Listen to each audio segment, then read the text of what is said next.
Hey everyone, David Chen here, and Avengers Endgame is out this weekend, which is a huge deal. It's the 22nd Marvel film in this franchise, and it brings the Marvel Cinematic Universe's Phase 3 to a conclusion. And what a conclusion it was. Really impressive film. Fortunately, on the YouTube channel today, I had a chance to chat with Ben Pearson from slashfilm.com and a really cool movie podcast called Slash Film Daily, which you can find at daily.slashfilm.com. We talk about our overall thoughts on the movie and then dive into specific plot spoilers. So you should be aware, starting right now, there are going to be spoilers for Avengers Endgame. Do not watch more if you do not want to be spoiled. Save this URL, come back when you've seen the movie.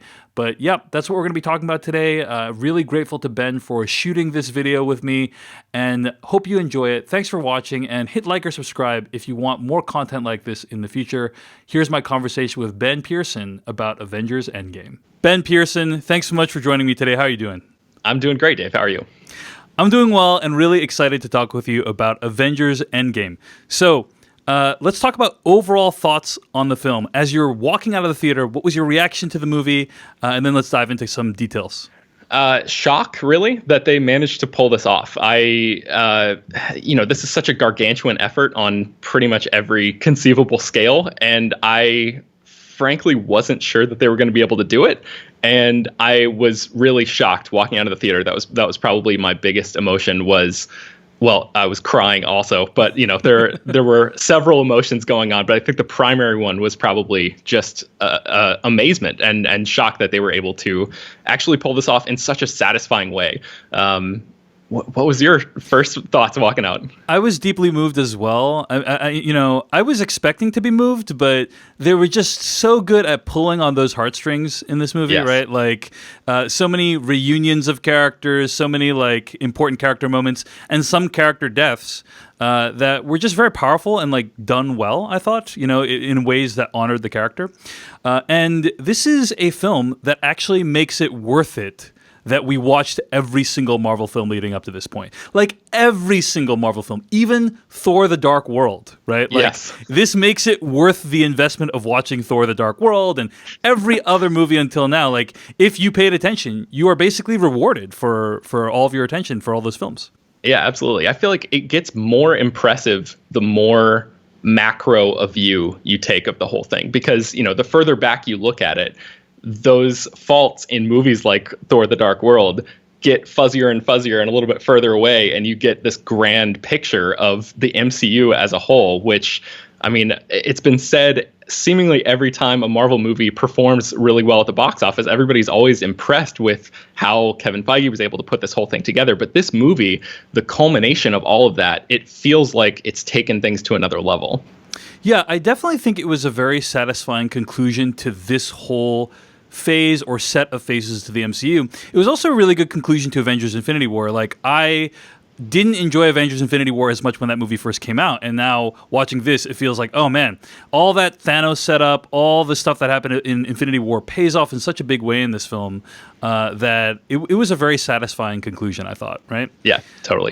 So why don't we dive into the actual film itself, and we are going to be spoiling everything. So we are going to talk in detail about certain plot points in this movie. And let's just start with the opening, right? I mean, the movie opens, we're in deep space, Tony Stark is about to die, but I have a feeling he's going to survive, and he encounters Captain Marvel, right when he's about to run out of oxygen on a ship with Nebula there.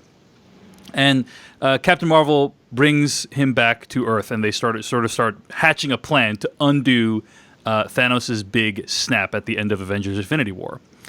And this is a really interesting portion of the movie because I don't know about you, but when I was watching it, I felt like, wow, this is moving really fast, right? Like, I knew they were going to try to undo Thanos' stuff, but I didn't know it was going to all happen in the first, 15 minutes of Endgame. Like, what is the rest of the movie going to be about, right? Right.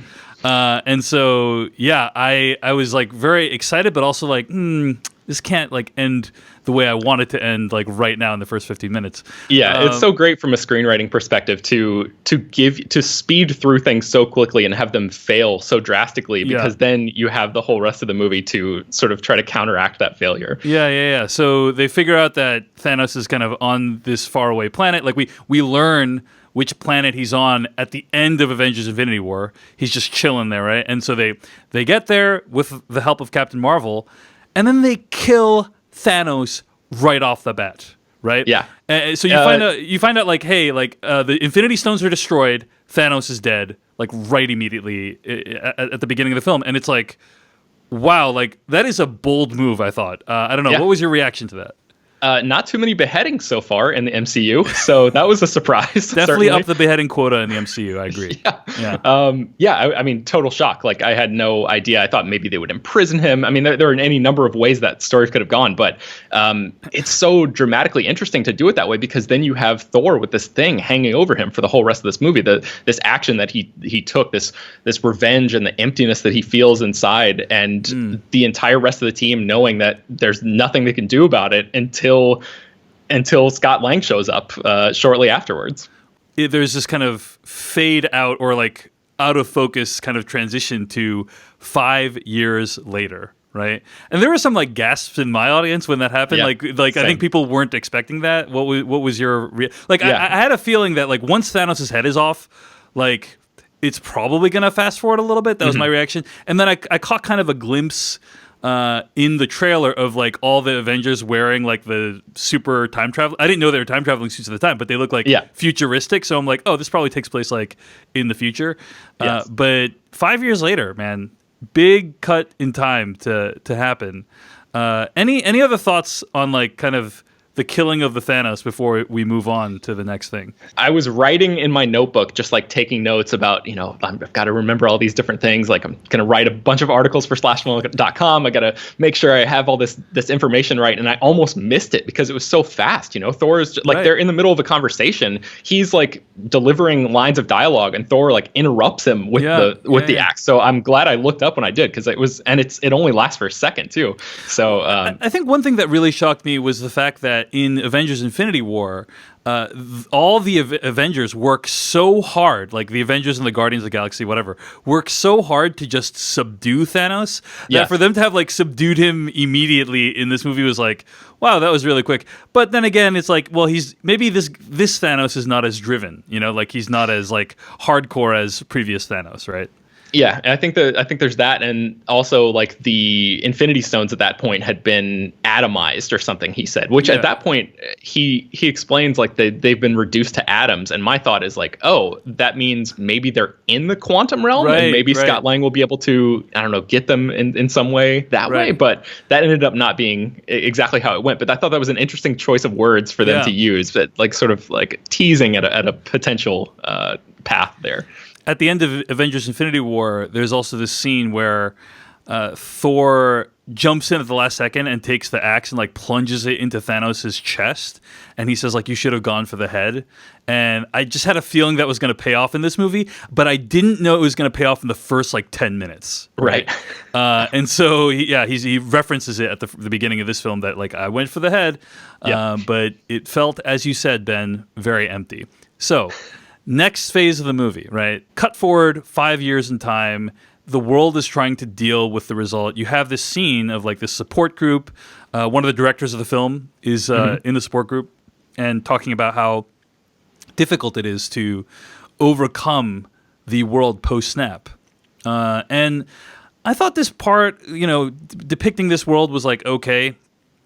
I think one of the challenges I had with it is that the HBO original series, The Leftovers, did such a good job of kind of portraying a world where a huge portion of the population had vanished that I was like, this movie has to kind of like live up to that if it wants to deliver something really impressive. And it was okay. It wasn't like I didn't feel as though the movie's depiction of grief was super powerful. It was like it did its job, if that makes any sense. What did you think of the new world of post-snap?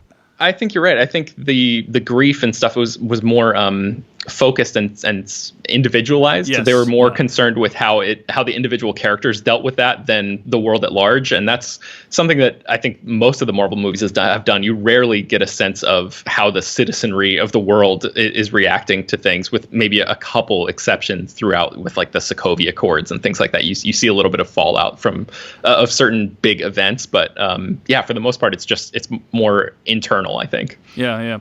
We should point out, by the way, that also towards the beginning of the movie, you see Hawkeye's family vanish, which I thought was a really impressively done scene. Like, just the way it was staged, too, particularly because he's like in the middle of the field.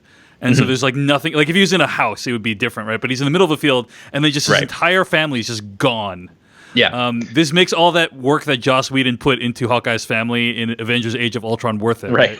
Right. Yes. Yeah. So during this section of the movie, Scott Lang comes back by pure chance and then like reveals that like the quantum realm is potentially a way they can undo all of the damage that Thanos did. And there's this really cool section of the film I quite enjoyed. You know, I don't think of fan service as necessarily a pejorative, but like I think there was a little fan service going on here when like all of them are together and like talking about the events of the previous MCU movies, right? Where you realize like, oh yeah, these characters don't have the knowledge that you have of the MCU. Right. And it was really fun. Like they're like exchanging all the info and like putting together a plan. Yeah. And as I was watching this, I was like, if this is what I think it is, which is a time heist, like I love time travel movies, you know, like I'm such a geek for those kinds of things. Yeah. And I was getting like super excited. Like, are they actually going to do this? Is it going to be good? Right. What was kind of your reaction as this was winding up here? I think Back to the Future Part 2 was the first time that I saw anything like that, where, you know, you're seeing the same events that you already know from a different perspective. And that blew my mind at a young age. And for Marvel to do that on such a huge scale is sort of the definition of fan service. It's all I've also seen some people recently, since the movie screened, talk about how it's sort of like Marvel's tribute to itself in a way. You know, like they're taking this victory lap of going back through and, hey, look at these highlights that we've had along the way. Although I guess Thor: The Dark World is probably not a highlight, but maybe that's one of the examples of them trying to redefine the past and make that movie a little bit more important than it actually was at the time. Agreed. Back to the Future, which is name checked in Avengers Endgame, and then they call Back to the Future BS. But of course, the people who made this movie really love Back to the Future, obviously, because the structure of the movie is very similar to that film, right?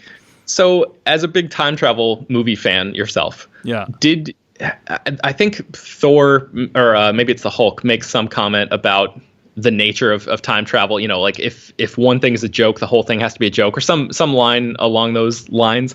Did the logic of the time travel, did that make sense to you? Because for me, I tried to follow it a little bit, and then I realized that, like with almost any other time travel movie, the more you think about it, the more your brain is going to break. And I just decided, you know what, I'm not going to engage with this on that specific level. I'm just going to sort of sit back and let this wash over me. And I think it works on a much better emotional level than it does on an intellectual one in terms of like the specifics of how all that stuff plays out. What did you think about the dynamic of how that worked? In terms of the internal logic of time travel, it was okay. You know, like I think the Tilda Swinton's character, the Ancient One, right, does a pretty good job of explaining kind of this movie's theory of time travel, which is essentially like anytime you alter the past, it's creating like a new timeline, right? And that's kind of how I wrap my head around it, is like, oh, all these alterations are just creating new timelines, and then but like we're still part of the main one, and like when they're using those cool little Tony Stark GPS things, they're like going back to the main one, is kind of how I thought about it. And I thought it was kind of cool, the idea of returning the time stone to the exact moment when it was taken. Right. I can't remember if I've seen that kind of construct in a time travel movie before. So I thought that was an interesting way to sort of bypass and brush under the rug a lot of potential considerations and problems people might have with the way that time travel works. It sounds good in theory, but there are still some things that I can't quite reconcile as the movie goes on with how time travel works in this world. But at least they tried. I think what was so impressive to me was they do a good job of like signposting for you. They're like, this location this year, and like when they're going back to like the specific time, and it's like, oh, like you can kind of, if you have a really deep knowledge of the MCU, you'll like know where that is and when that is, and like what's going on roughly at that time. And I think what I was so impressed by was like they really went back and got everyone, right? Like, like I was consistently surprised that like, oh my gosh, Robert Redford freaking shows up in this movie. Rene Russo has like Rene Russo has more dialogue in this movie than Black Panther does, right? Like she does a great job in this film at like humanizing Thor in like every character, all the side characters only get like 1 or 2 scenes tops, right, in this movie that has so much happening, and I thought she was one of the people that made the most with her time. Yeah, and the MCU is so much about the issues that these characters have with their parents, and to see Thor work out his issues with Rene Russo's character, and to see Tony Stark work out his with John Slattery's version of Howard Stark, I just thought it was an interesting way to sort of bring the MCU full circle. You know, these are issues that have been plaguing these characters since the beginning, and for all of the talk about how Endgame is the true culmination of everything we've seen so far, they sort of put their money where their mouth was in that particular instance, like bringing those characters back and giving, this movie is long, it's 3 hours long, but they devoted the time to having those characters have those relatively lengthy interactions with their parent characters. I thought that was an interesting touch. Yeah. And I think what's also funny is, as you mentioned, you're going back and seeing some of these events, particularly like the end of Avengers 1, right? Like that whole scene with Loki and like getting the Tesseract from there. And you're seeing it from a different perspective, but they like went back. They didn't just like recreate what was there. They like went back and like seemingly shot entirely new scenes that give those sequences like more, like filling in all these details you didn't know before. Super fun, right? Yeah. Just like all these interactions that play out in ways that like make sense to the character, but that you weren't privy to as the viewer. I have to imagine they recreated them. I don't think they like shot extra footage at the time. My favorite one of those instances was the elevator ride that Cap took. That was sort of the callback to Winter Soldier. Winter Soldier. It's the same dudes, like the same kind of situation, and then you kind of think you know what's going to happen, but nope, it kind of subverts your expectations a little bit. Yeah, that was great. Yeah. Any one of these kind of travel back in time thingies that was your favorite? Or any one of these plot lines. I did think it was pretty interesting. Like the Nebula plot line, I thought was probably the most interesting because you're seeing this character at like a different phase of her life, right? And she's kind of has to come face to face with her past, and like her past outwits her, right? Yeah. And I thought that was interesting, particularly because the movie threw in this whole complication that wasn't introduced in a previous film, but like makes sense, is that like Nebula is like somehow like networked with her other self, right? That she's sharing some kind of Wi-Fi password with her previous self. Yeah. I feel like the screenwriters probably gave themselves some high fives that day when they realized that they could use Nebula in such a functional way to move the story forward that way, and it doesn't feel like they're stretching. It just feels like. It feels totally organic and a natural sort of evolution. Yeah, the function that Nebula serves in the story is to make it not so easy for the heroes to succeed, right? Right. If she wasn't there, they would have just got back with the stones and everything was okay. By the way, you mentioned earlier, like, can the stones be atomized? But one thing we know is they can apparently be shrunk down in size to go through the quantum realm back out the other side. So, so any other thoughts on this kind of like lengthy Act 2 of traveling back in time before we move to like the final sequence? It was a lot of fun. That was, I think, maybe the breeziest part of the movie. Even when they fail during the Battle of New York aftermath, that's still a fun part of the film because that has to be resolved in some entertaining way. And then, like I mentioned, they use that as a way to resolve the issue of getting the stones, but also slip in the ability for Tony to reconcile with his father, which is especially important considering what happens to him at the end of this film. Yeah. The Tony and his father stuff, I don't know, like that came like a gut punch out of nowhere. And it's because of the track that previous movies have laid, right? Specifically Captain America Civil War, when you see you learn more about Tony's relationship with his father, his regret at his father's death, all that stuff.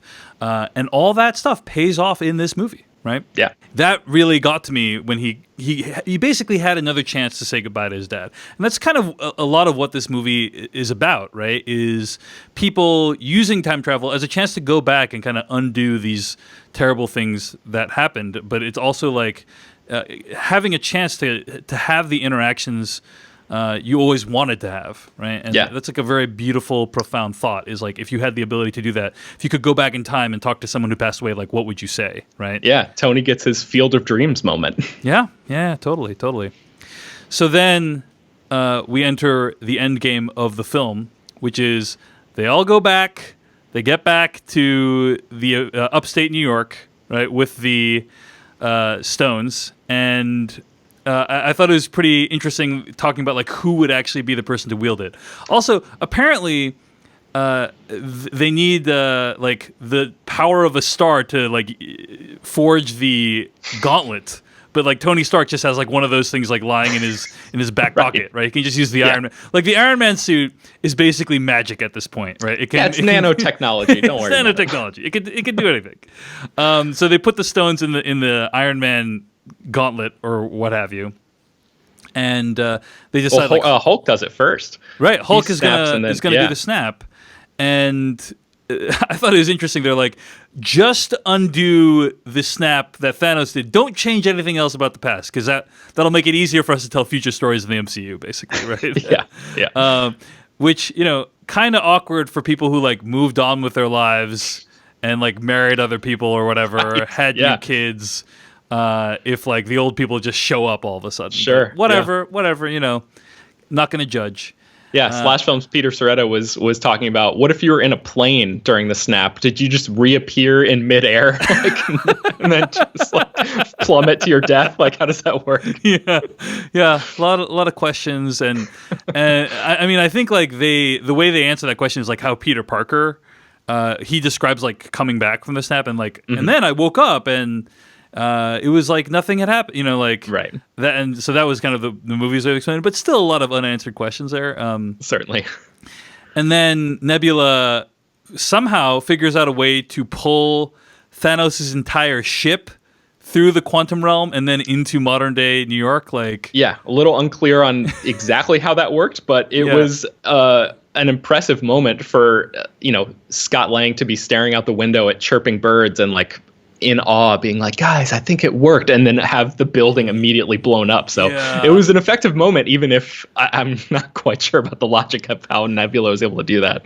I was just impressed. Like, there's so many crazy images in this movie, and we'll talk about a couple more before we get to the end of this. But like, one of the crazy images is this ship coming out of like the time portal and like eradicating the roof of this Avengers building. Yes. Is just like, I don't think I've ever seen anything like that before. That's one of the great aspects of this movie is it's like using this world to create these visuals that are just like would be inconceivable in any other franchise. Right? Yeah, and they have the budget to do it and do it well. That's the other thing too. Like, even if somebody was crazy enough to come up with these ideas, could they get access to $300 million or whatever to actually pull it off in a satisfying way? And this movie has that luxury. At that point, we kind of enter the final fight sequence of the movie where past Thanos comes to present. Like, and it's so cool, this idea that like, okay, they killed Thanos, but the way they're going to bring him back to have a big confrontation is they're bringing a past version of him when he's still alive, right? Yeah. That I did not see coming at all. Like, I didn't think... and it's so insidious, the idea of like him skirting his fate in a way and like cheating by using Nebula to actually bypass all of the work that they did. He put in a whole week of work into finding those Infinity Stones, and the idea that he would take a shortcut through that, I mean, come on. But no, I mean, it's funny because in Infinity War, it's like he took 1 week to find all the stones. But anyway, it's like infuriating. You're watching it, and you're like, wow, this is not fair, Thanos. Right. Not cool. Like that you're just fast forwarding to the end. To get those Infinity Stones, because all the Avengers are collecting them all in one place for you, right? And there's this horrifying moment after the Hulk uses the Infinity Stones, and like I think it's Hawkeye that like kicks the gauntlet aside, like get that away, that thing is dangerous, and it's like, oh, that's gonna become important pretty soon, Yeah. And then there's this like huge fight scene that happens where. I think specifically it's Iron Man, Thor, and Captain America kind of have this big face-off against Thanos, right? Yes. And I had high expectations for this whole sequence because I actually thought in Avengers Infinity War, when you have all those people like fighting Thanos at once, right? Like they're, Spider-Man and the Guardians and like Mantis and all these people. that was like very inventive, right? I was like, ooh, super cool. Totally. And so like you have a lot to live up to movie. And I don't know that it was quite as inventive as Avengers Infinity War, but I still really enjoyed it. What'd you think of kind of this final fight? So those three characters walking out, that's the big moment where Steve Rogers, Captain America, wields Thor's hammer. Mjolnir, I think, is the official name of it. Yeah. And my audience lost their minds in that moment. Did yours? What was the reaction there? I think there was like some confusion, but like a lot of excitement because I think certainly for me, I thought like, only Thor can wield the hammer. But in fact, right, I think what Anthony Hopkins says is something along the lines of like, whoever wields this hammer, if he be worthy, shall possess the power of Thor. So it's like, you don't need to be Thor. You just need to be worthy of the power. Yeah. And I think previously Cap had like moved it, if I remember right, in Age of Ultron, and then Vision even wields it at one point too. So that sort of like proves to the team that he's a worthy member in an earlier movie. But Cap going from barely moving it to being able to wield it freely was a big moment for a lot of people, I think. Yeah, and kind of combining the weapons, right? Combining the shield and the hammer and all that stuff, and it comes together in interesting ways. And I loved how Cap is basically the only person that the camera follows during that moment. Like, he's the one who's beaten down again and again, and that's been his line. That's been his thing throughout the whole MCU is I can do this all day, getting beaten down and having the resilience to stand up. And this encapsulation of that moment was so powerful to me because you have, it seems like Thor and Iron Man just briefly disappear. The movie sort of forgets about them and just focuses on Cap for a second. But Thanos is standing there. His entire army is at his back, and, thousands of outriders and all of these, the Black Order, his children are standing there. You've got spaceships flying around. It's this huge force that would be inconceivable for any one person to fight. But Cap is, he gets knocked down and he stands up as if he is going to take on this entire thing by himself, because that's just what he has to do. And then that's when Doctor Strange rolls in with the portals and like the entire, the scales are tipped back into an even dynamic again. This movie has a lot of great tableaus, right? And this image, this frame of Cap America, this one dude as like he's backlit by the sun. Yeah. And then there's like 10,000, alien enemies like about to come up with him, including Thanos. Totally beautiful. I was like, this is like so beautiful. And then it got even more beautiful because you see all these portals open up and all the Avengers reappear. And it's amazing. I was in tears because I had not seen something that beautiful on screen before. Like all these like connections and characters that have been built up in previous movies just like paying off in that moment. The portals, like you need Doctor Strange to make the portals, you need Avengers Infinity War to like understand why they're gone, you need all the other films to understand why it's great that they're back. And yeah, I found it to be a deeply moving moment when they all come back and face off. Dave, I have to tell you though, as soon as the two sides are established and they start running at each other, I groaned inwardly because I thought that this might be a rehash of what happened in the Battle of Wakanda at the end of Infinity War, when it's just hordes and hordes of faceless villains that you don't know or care about. But I loved, one of my favorite things about Endgame is how I don't know if it learned from the lesson of Infinity War or just took a different approach this time, but that final battle and how that all plays out was exceptional to me, because you mentioned the moment in Infinity War earlier where all of the characters in this really inventive way are teaming up to try to take down Thanos, and they're all using their specific power sets and everything in these ways that we haven't really seen them do in those combinations before. That's what happens throughout the entire final battle, basically, and everybody is just chasing the Infinity Gauntlet the whole time. So the focus, instead of being on these individual characters just pummeling faceless creatures for a while, and then the camera cutting from one person to the next and showing Bucky shooting them with his gun, Groot throwing his tree arm through a bunch of them. In these moments, like, they might be cool on paper, but they don't really have any emotional heft. Instead of doing that, Endgame decides to narrow its focus to just following the gauntlet the whole time. And you never get any of those shots of what I would call useless shots of people just, taking out bad guys to take out bad guys. It's Right. all with a purpose this time. And I just thought that was an exceptional improvement over the Battle of Wakanda in Infinity War. What did you make of the action in that whole final battle? I agree. I mean, it was kind of like a little relay race. It's kind of like every character got to have like a little moment. Let's talk briefly about Carol Danvers and Captain Marvel, because I think one of the big concerns coming out of Captain Marvel, the film, is you have this person who's basically Superman. Like, Yes. very overpowered, like 10 times more powerful than all the other Avengers put together, basically, right? Like, you can just take out a ship just by flying through it, which is like actually pretty badass, right? Like, Yeah. it's just like not even doing anything, not shooting laser beams, just like going through it, just chilling, going through it. And she shows up at the last minute to kind of save everyone and kind of carry the gauntlet one final part of the way. I did think it was pretty cool that there was this moment when Thanos takes, I think, the purple stone, which is the Power Stone. Am I right about that? Yes. Right? So he takes the Power Stone, kind of like knocks her back, and I'm like, oh wow, like with the Power Stone, like Carol Danvers can actually be defeated. That's pretty cool. But I also thought that basically the movie's way of explaining why she didn't do more to help is that she is scheduling conflicts, Right.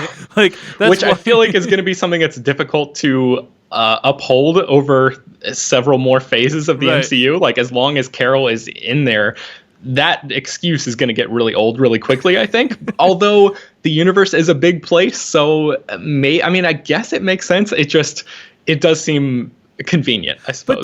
But don't you think if Captain Marvel had been able to go back in time through the quantum realm, through like any of those, that she probably could have like solved those things, solved those problems pretty quickly. You know what I mean? Right. But nope, she's too busy. Even though what they're doing has universal consequences. Anyway, whatever. Not a big deal. I mean, it's a very challenging conundrum they have of like having this superpowered character. Certainly. I don't envy how they're going to resolve it. So anyway, huge conflict ensues. Like Gamora meets Quill again, and that's kind of a nice moment. One thing that kind of disappointed me was like there was never really a reckoning for Quill from like basically costing them the battle the first time around. Right.